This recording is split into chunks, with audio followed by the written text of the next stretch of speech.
titres sur la télévision. Labari pour suivre ce journal, mais d'abord les titres. Environ 3200 travailleurs des régies financières sont en grève de 5 jours depuis ce matin. Un énième arrêt de travail pour amener les autorités à signer la loi sur les indemnités de motivation. Plus de 3700 candidats à la conquête du brevet de technicien supérieur BTS d'État 2015. Les épreuves ont débuté ce lundi dans deux centres à Niamey et à Marrakech.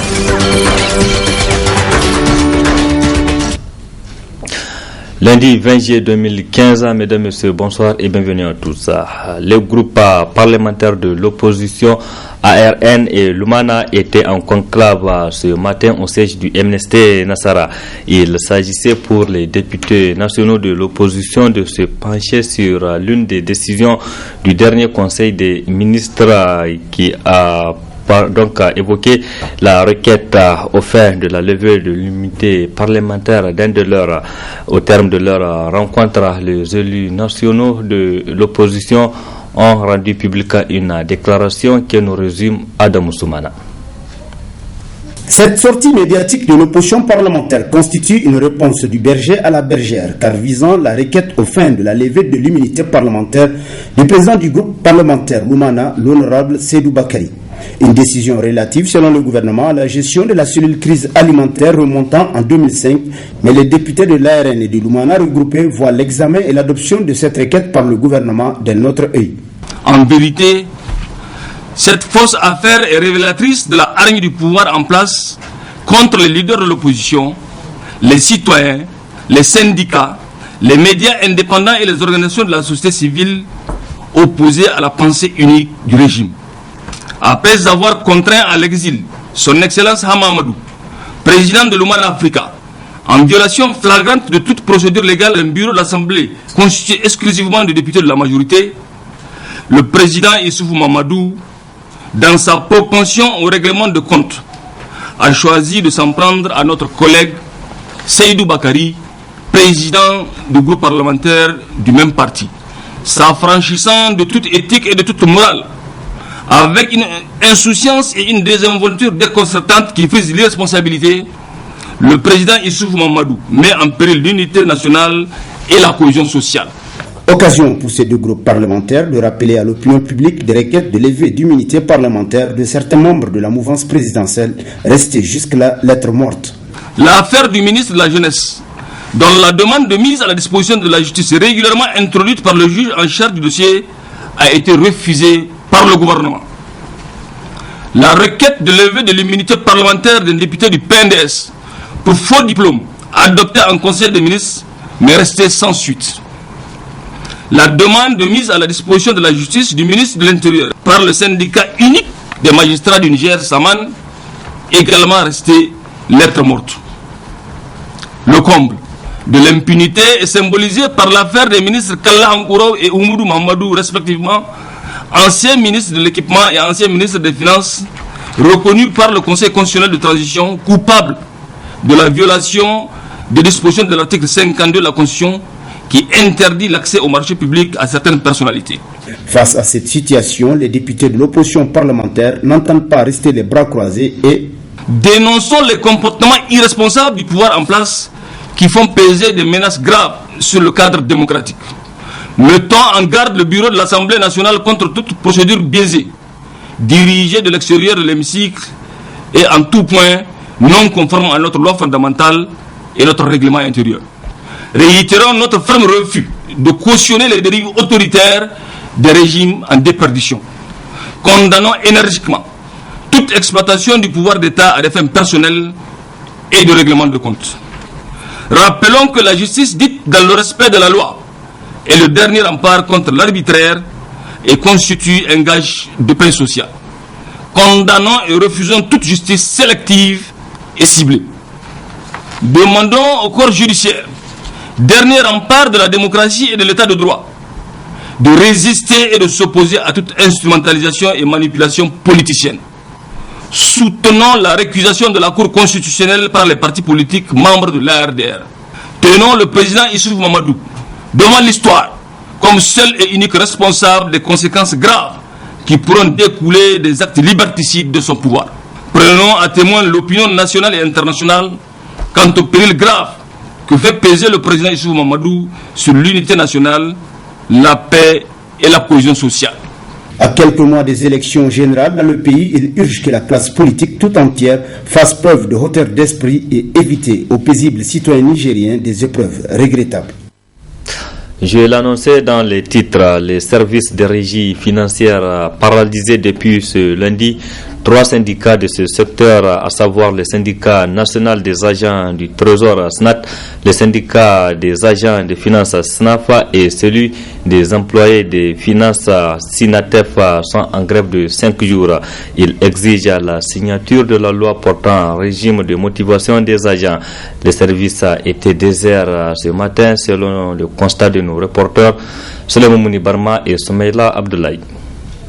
C'est pour la deuxième fois à l'espace de 2 semaines que le SNAF, le SNAT et le SINATEF observent un arrêt de travail qui s'étend sur 5 jours. Et cela pour une seule et unique revendication, la signature de l'arrêté statuant sur la loi qui détermine les modalités d'application du régime de motivation des agents de régie financière. Conscient des conséquences de cette grève, les syndicats présentent ses excuses aux usagers. Je profite de votre micro pour demander pardon aux usagers des services publics, qu'il ne s'agit pas de nous, mais il s'agit aujourd'hui d'une affaire du ministère des Finances qui a été transposée sciemment par des camarades, n'est-ce pas, qui se sentaient lésés par l'application de l'avis du Conseil d'État. Ils ont transposé cette affaire au niveau du secrétaire général du gouvernement, qui a pris fait et cause avec le PM dans cette affaire-là, et qu'il faut coûte que coûte trouver une manière, n'est-ce pas, de contourner l'avis du Conseil d'État pour donner satisfaction à ceux qui sont partis les trouver au bureau. Comme à la précédente fois, les militants ont massivement répondu à l'appel de ces 3 syndicats. Rien ne bouge aux différents services du ministère des Finances en ce premier jour de débrayage. Pratiquement, on a fait le tour avec vous. Vous avez vu, tous les bureaux sont hermétiquement fermés. C'est parce que les gens ont pris conscience de l'importance de cette grève. Donc, nous pensons que c'est un appel qu'il serait utile quand même que le gouvernement doit quand même prendre des dispositions par rapport à cette affaire qui a quand même tant duré. Moi, je pense que les militants, vu la détermination des militants, vraiment, il n'y a pas à reculer. Vous avez constaté que même les âgés ont pris conscience, ils ne viennent plus. Parce que on a eu le temps d'informer tout le monde que la semaine prochaine, on sera en grève. Donc, c'est ce qui a fait que vous n'avez vu aucun usager. Déterminés à faire aboutir leurs revendications, le SNAF, le SNAT et le SINATEF se disent prêts à aller plus loin dans les jours à venir. Il s'agit d'une coalition de 3 syndicats. Le 4e syndicat qui est la douane, certainement va nous suivre si ça continue comme ça. Il va certainement nous suivre dans les semaines qui suivent, c'est sûr. Et vous avez vu, c'est le premier jour, il n'y a personne. Nos mots d'ordre ont toujours suivi parce qu'il s'agit d'une question de droit. Après l'épuisement de ce premier préavis de grève, nous projetons aussi une grève illimitée à partir de lundi prochain parce que nous n'avons rien à faire, nous n'avons pas d'armes. Nous sommes avec le droit, mais le secrétaire général du gouvernement, M. Gandou Zaka, et le PM ont pris fait et cause contre le droit et ils veulent tout simplement qu'on applique ce que ceux-là ont osé aller les trouver dans leur bureau, leur dire. Et ce n'est pas possible cela. Notre tentative de rencontrer les autorités de tutelle a échoué, car on nous a fait savoir que ces dernières seraient en réunion. Il faut aussi préciser que la partie gouvernementale a fait appel contre la dernière décision du juge déclarant légale la grève observée par ces 3 syndicats du 6 au 10 juillet dernier. Le délibéré est attendu pour le 22 juillet. Après les candidats au BPC et au baccalauréat 2015, ceux du brevet du technicien supérieur BTS d'État 2015 sont à la conquête de ce diplôme. Plus de 3700 candidats sont inscrits cette année. Les épreuves ont officiellement débuté ce lundi. Le coup d'envoi a été donné au lycée municipal par le ministère des Enseignements professionnels. C'était en présence de nos reporters Asmana China et Sadou Doumi. Ils sont au total 3746 candidats sur le territoire national répartis dans 2 centres à Niamey et à Maradi à conquérir le brevet de technicien supérieur BTS, un diplôme à vocation professionnelle qui ouvre les portes de la vie active. Toutes les dispositions sont prises pour que les épreuves se déroulent dans de bonnes conditions. C'est un diplôme auquel nous attachons beaucoup d'importance parce qu'il permet de répondre aux besoins des entreprises et des sociétés de notre pays. L'État a pris toutes les dispositions pour que ces épreuves se déroulent dans les meilleures conditions possibles. Nous avons pris toutes les dispositions pour parer aux éventuelles fraudes. De toute façon, l'État sévira sans faiblesse contre toute tentative malveillante.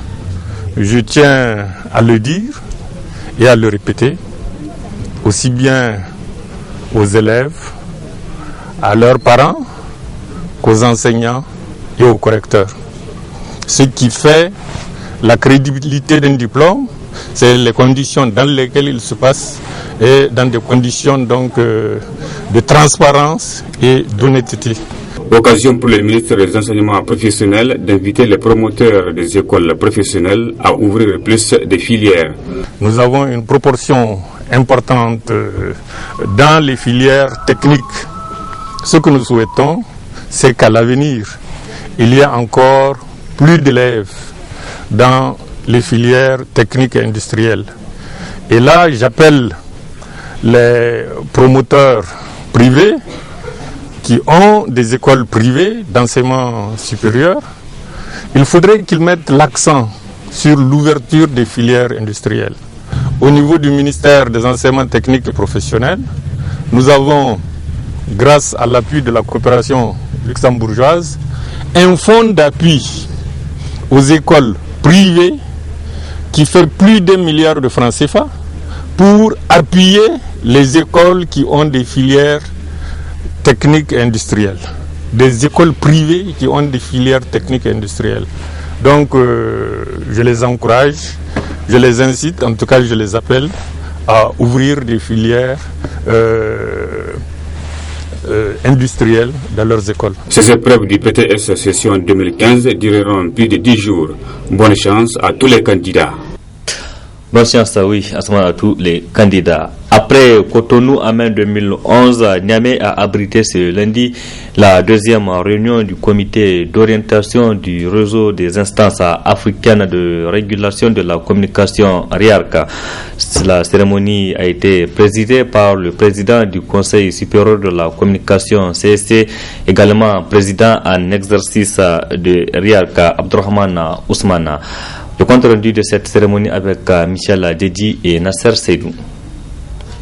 C'est conformément à l'article 12 de la Convention du réseau des instances africaines de régulation de la communication, qui est composé d'une trentaine de pays africains, que la 2e réunion de ce comité d'orientation est organisée. Un organe délibéral du RIARC qui est chargé de prendre les décisions nécessaires au bon fonctionnement du réseau entre 2 conférences des présidents.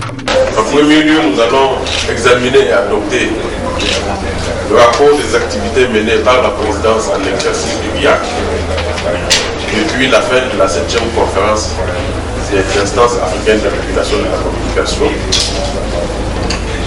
Il s'était tenu en décembre 2013 à Niamey, au Niger. En deuxième lieu, nous allons examiner et adopter le rapport des activités menées par le secrétariat exécutif du RIARC. En troisième lieu, nous allons évaluer la mise en œuvre du plan d'action 2014-2015. En quatrième position, nous allons choisir le thème central de la 8e conférence des instances de régulation de la communication qui va se tenir en principe à la fin de l'année 2015. Ce choix sera fait sur la base des différentes propositions qui ont été émises par les instances membres du BIAC suite à l'appel à candidature lancé par le secrétariat exécutif. En cinquième point, nous allons fixer la date à laquelle va se tenir la 8e conférence des présidents. Un autre point qui sera abordé au cours de cette réunion, c'est l'accès des médias en période électorale, thème retenu pour cette deuxième réunion du comité d'orientation du RIALC. Un thème qui fera l'objet d'un séminaire régional à Niamey du mardi 21 juillet au mercredi 22 juillet 2015. Nous l'apprenons à l'instant que la Fédération nigérienne de football, la FENIFOOT et RTL Niger ont procédé donc au lancement officiel de la 5e édition du tournoi de football dénommé RTL Jeune Talent. La particularité cette année, à la place d'un tournoi, un championnat national des cadets aura lieu. Nous y reviendrons sur cette cérémonie dans nos éditions de demain.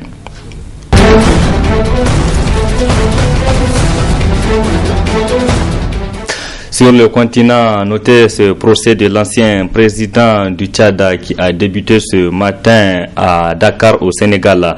Hissène Habré est jugé pour crime contre l'humanité, crime de guerre et crime de torture. Hissène Habré, qui n'a pas voulu se présenter devant le juge, a été amené de force au tribunal spécial du palais de justice de Dakar. Hissène Habré a dirigé le Tchad, c'est un rappel, de 1982 à 1990, période au cours de laquelle le pays a connu une des pires crimes contre l'humanité. Retour sur les 8 années de règne de Habré dans cet élément. La paranoïa, le cœur du système Hissène Habré. 8 années de pouvoir, 82-90, au cours desquelles tout soupçon de connivence avec l'ennemi entraînait la torture ou la mort. Pour comprendre comment le dictateur tchadien empêchait son pays de respirer, il faut d'abord l'écouter parler à ses sujets, ici en décembre 89. Une nation ressoudée et unie, libre et démocratique, mobilisée et résolue à se donner les moyens de sa grandeur, de sa puissance et de son rayonnement. Un grand Tchad pour lequel l'ancien guerrier est prêt à tout. A commencé par poser une chape de plomb sur son territoire, la base d'une dictature, avec l'aide de la DDS. La direction de la documentation et de la sécurité, la police politique, le bras armé d'Hissène Habré. Une commission d'enquête, dès 92, a estimé à 40 000 le nombre de morts, à 200 000 le nombre de torturés pendant ces 8 ans. Ce fonctionnaire a subi l'horreur pendant 2 ans.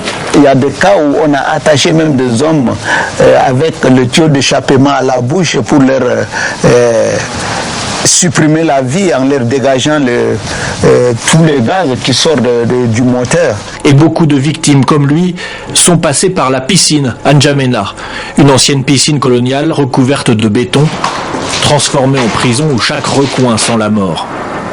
Et tout est bon pour la torture et l'emprisonnement. Il faut attendre 2001 pour le savoir, pour que sortent enfin les documents de la DDS. On y comprend l'absurde. Offrir de l'eau à un rebelle présumé, obtenir une bourse pour étudier à l'étranger, mal interpréter l'hymne du parti unique, tout cela envoie vers la mort. Habré et la DDS ne laisseront aucune chance au non-respect du culte de la personnalité, et ces charniers autour de N'Djamena seront une preuve de plus de l'efficacité du régime. 25 ans plus tard, la tenue du procès en Afrique, au Sénégal, lieu d'exil du dictateur, est déjà une victoire. Les gens qui ont été jetés en prison parce qu'ils venaient de la mauvaise ethnie ou qu'ils étaient des opposants politiques sont sortis de ces prisons et depuis ont écrit l'histoire. Ce sont eux qui ont été les architectes de cette campagne pour mener leur ancien dictateur devant la justice. À Dakar, 4000 victimes seront parties civiles de ce procès historique. Et bien sûr, même un quart de siècle n'auront pas suffi à effacer leurs souvenirs du système Habré. C'est la fin de ce journal. Merci pour votre fidélité à la télévision Labari. Au revoir et excellente nuit à toutes et à tous.